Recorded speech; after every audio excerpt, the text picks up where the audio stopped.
Brakes are one of the most important parts of your bike, so surely it makes sense to have the best brakes possible, right? But what are the differences between a cheap brake and an expensive one? Does more money mean better performance? I've got a set of super pricey $1,000 Trickstuff stoppers to compare with these bargain basement $30 AliExpress tanker brakes. I'm going to be riding both back to back, along with some $100 Shimano and some $400 Hayes brakes to see whether braking the bank leads to better braking performance.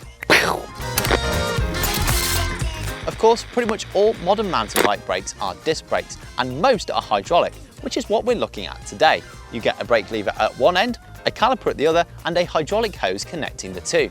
These oil slip beauties look pretty tasty, or tasteless depending on your point of view, but they cost less than $30 for the pair, including the 180 rotors, though despite being advertised as a pair of rotors, they actually supplied two different ones. So this pair of functioning hydraulic disc brakes and rotors cost less than a pair of brake pads alone from some other brands. But as you might expect, they are very basic and, as I already said, not exactly matching.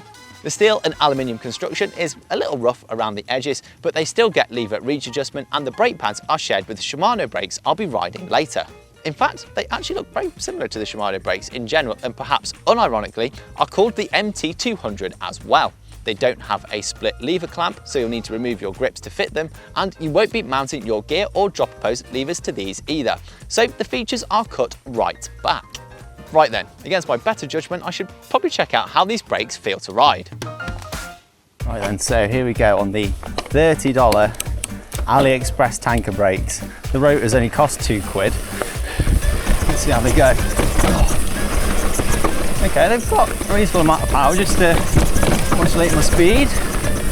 I mean, I don't think I'm going to be able to stop particularly well if I really needed to, but I don't feel too bad.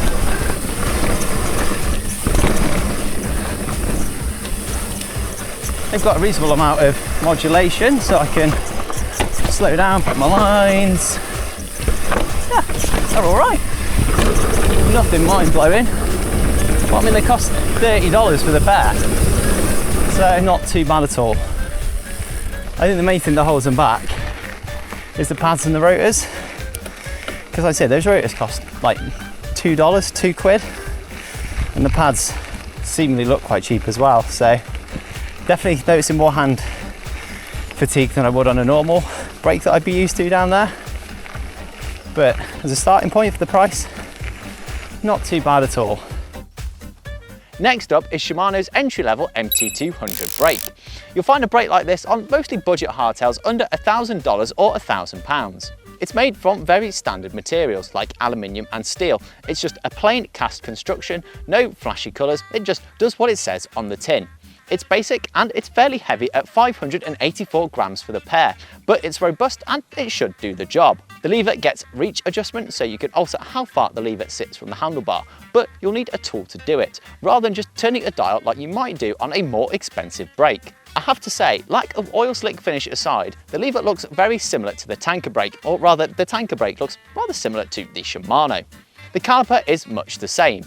You get a basic construction, 2 pistons, resin or organic brake pads, and that's pretty much your lot. This means you have 1 piston on each side of the caliper, pushing the brake pads in until they contact the rotor and provide the stopping power. On a 4-piston caliper, you have 2 pistons on each side, which should give you more overall power.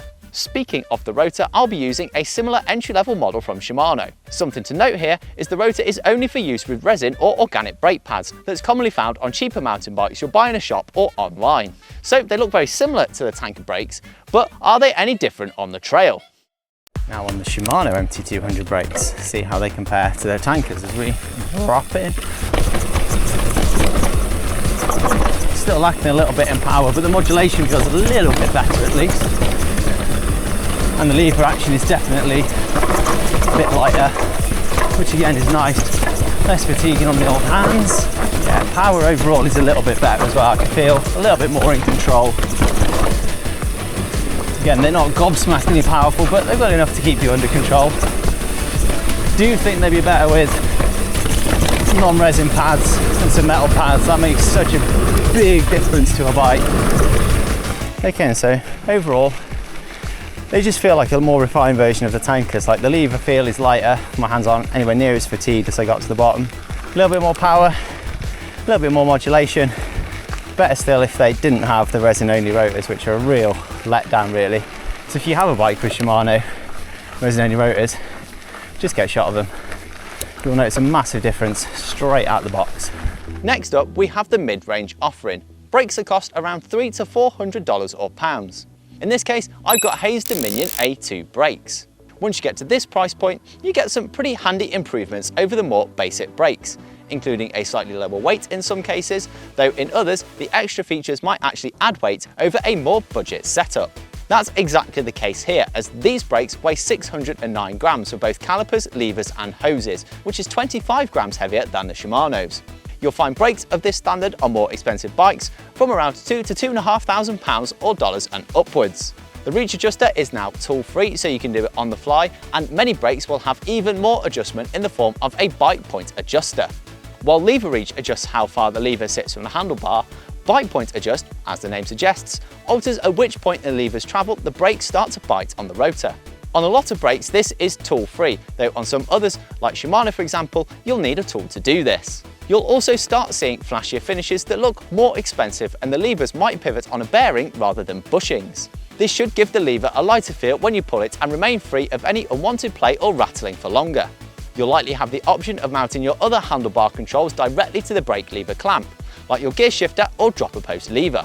You'll also find some brakes at this price point will have an ambidextrous lever, so they can be mounted on either side of the bar. This makes swapping levers over to a UK setup with the front brake lever on the right or the US setup with the front brake lever on the left super easy. On top of that, brakes like this will use better quality, sometimes thicker rotors that can also be used with any type of brake pads, and the brakes themselves will probably come with sintered metal pads as standard, or at least have them as an upgradable option. So you get a lot of extra features, a snazzier look, and a small weight saving potentially too. But does all of that make them better? Okay, here we go then, brake set number 3, Hayes Dominion A2. Straight away I've been able to set the reach and the bite exactly how I want. Nice and easy. We've got plenty of power, good modulation, and that lever feel is so light. This is lovely. Very slippery today. This is where you want that modulation to come in, so you can just keep the speed in check, which is nice. Woo! Which again is where you really notice that light action in the modulation. It's just massively helpful when it's basically like moon dust underneath you. Hands are feeling fresh. It's all good. So mid-range brakes, you'd think they'd offer middling performance. No, definitely not. They are a cut above the tankers and the Shimano's. The lever feel on these Hayes brakes in particular is super light. They feel great. Everything is set up just as I want them. The lever reach is easy with the tool-free dials on the front here. Spike pointer just there. So I've got them perfectly dialed in. They feel great, everything's where I want it to be. Can't really ask for an awful lot more. Very impressive. Here they are then, Trickstuff's gorgeous pickler brakes, and oh boy, are these things special. They're made in Germany in limited numbers, and there's often a long waiting list just to get your hands on a set of these, so you can't just go into a bike shop and buy them. But when you do get them, you are going to be treated to one of the lightest brakes you can buy, at a weight of just 341 grams for the levers, hoses and calipers. That's close to half the weight of the Hayes brakes. Trickstuff also does a 4-piston pickler HD with a bigger caliper, but to keep things fair with the other brakes here, I've got the 2-piston version. In terms of construction, these are machined rather than cast aluminium. This gives that really boutique, handmade and exotic look. Anything that can be machined away to save weight is stripped away, the bolts are all titanium and the brake lever blades are carbon fibre. They are just a weight weenie's dream.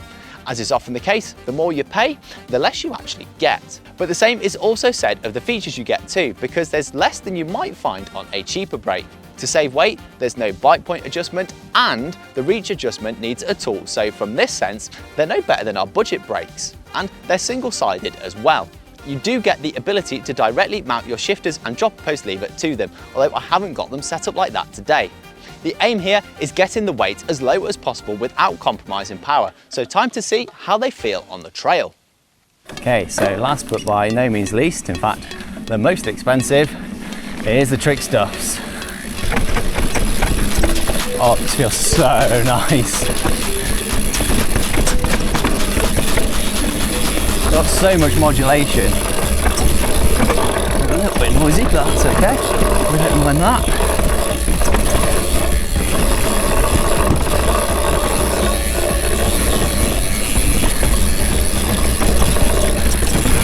Nice and easy to control. Beautiful.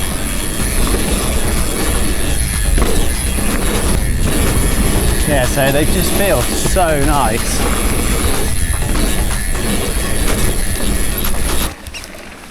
So overall then, on the Trickstuffs, they don't particularly feel more powerful than the Hayes brakes. The lever action is equally light. They just feel so nice. I do like the carbon lever blades as well. And something that I particularly like about carbon lever blades is that in winter, they don't get cold like aluminium ones.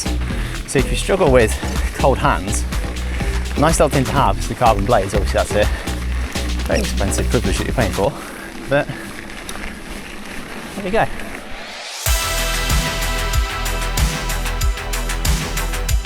So what can we take away from this comparison? Unsurprisingly, budget brakes are adequate for most situations, but are often a little lacking in power control and adjustability, with the tankers providing a step below the Shimanos in most regards. They'll generally slow you down just fine, but if you push the limits of the bike they're fitted to, you'll probably find they hold you back a little. It is worth pointing out though that spending more doesn't necessarily get you better performance. We found budget brakes from some brands outperform mid-range brakes from others, and likewise, mid-range stoppers offer better performance than expensive ones. While I tested exclusively 2-piston brakes on trail and cross-country bikes, the same is true of cheaper 4-piston equivalents you'll find on burlier trail, enduro and downhill bikes too. They'll just have a little bit more power. Shimano, for example, offers its dual level through to XTR brakes with either option, and they even do the cheaper non-series MT400 and MT500 brakes with them too. Both Hayes and Trickstuff are the same, offering the Dominion A4 and Pickler HD 4-piston options respectively. Moving up to the next level in the $300 to $400 brakes, and these are unsurprisingly a big step up. They offer more power, better modulation in most cases, and heaps of adjustability, so you can dial them in exactly how you like them. At this price, there really isn't much you can complain about. They provide excellent overall performance without costing the earth. When it comes to the most spendy brakes, there is no doubt you are getting some of the nicest components you could dream of buying, and so you flipping well should. The performance is excellent as you'd hope and expect, they're lightweight, and they look $1 million too. I mean, just look at the things. Can I recommend them though? Well, if you have the cash then sure, why not? But for most folks, there really is no need to spend this much money. That middle ground between our budget and mid-range brakes of between $200 to $400 really is a sweet spot.